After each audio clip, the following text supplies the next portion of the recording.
Seperti sering terjadi dalam sejarah umat manusia, memulai perang itu mudah, tapi mengakhiri perang itu sungguh perkara yang sulit. Pada pekan depan, invasi Rusia ke Ukraina akan genap 1 tahun. Awalnya, disebut Presiden Rusia Vladimir Putin menyebut tindakannya itu merupakan operasi militer khusus dan pada akhirnya menjadi perang berkepanjangan dan kian berlarut-larut. Kini, baik Rusia maupun Ukraina sedang mempersiapkan diri untuk menghadapi situasi perang yang makin buruk. Mereka berpacu dengan waktu untuk mencapai kemenangan paripurna. Awalnya, Ukraina sukses membalikkan pendulum perang sampai bisa merebut kembali kota Kherson pada pertengahan November 2022 silam.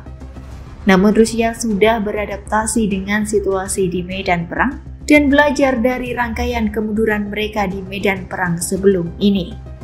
Rusia pun menemukan pijakannya dan disinyalir bersiap melancarkan operasi militer besar-besaran yang bertepatan dengan setahun invasi mereka di Ukraina.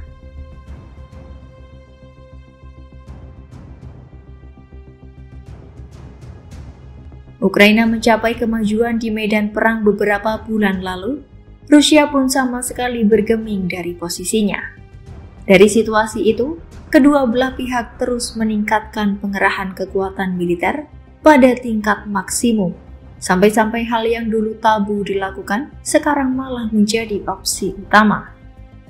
Eropa dan Amerika Serikat tak lagi sungkan-sungkan memasok Ukraina dengan tank tempur canggih seperti Leopard 2, jet tempur seperti F-16, dan sistem artileri berat berdaya jangkau jauh.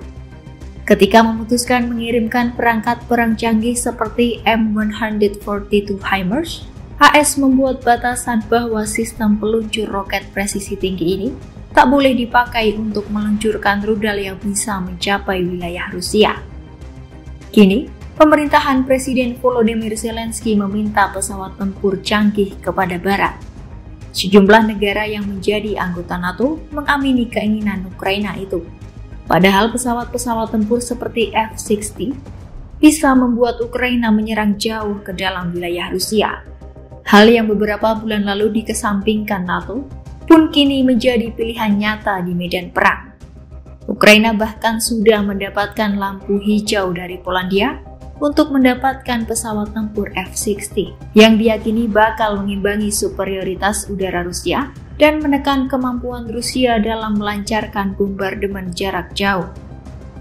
Para pemimpin terkemuka Eropa lainnya, seperti Presiden Prancis Emmanuel Macron, pun tidak mengesampingkan opsi memasok Ukraina dengan jet tempur Barat.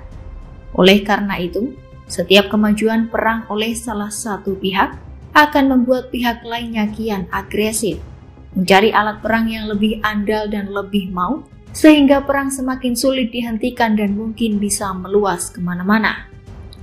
Situasi ini diperburuk oleh fakta bahwa Ukraina sudah bukan lagi medan perang, namun juga dianggap kafling kepentingan dan ruang pamer alat-alat perang canggih, termasuk Iran dan Turkiye yang turut menggunakan Ukraina sebagai tempat menguji pesawat tak berawak buatan mereka.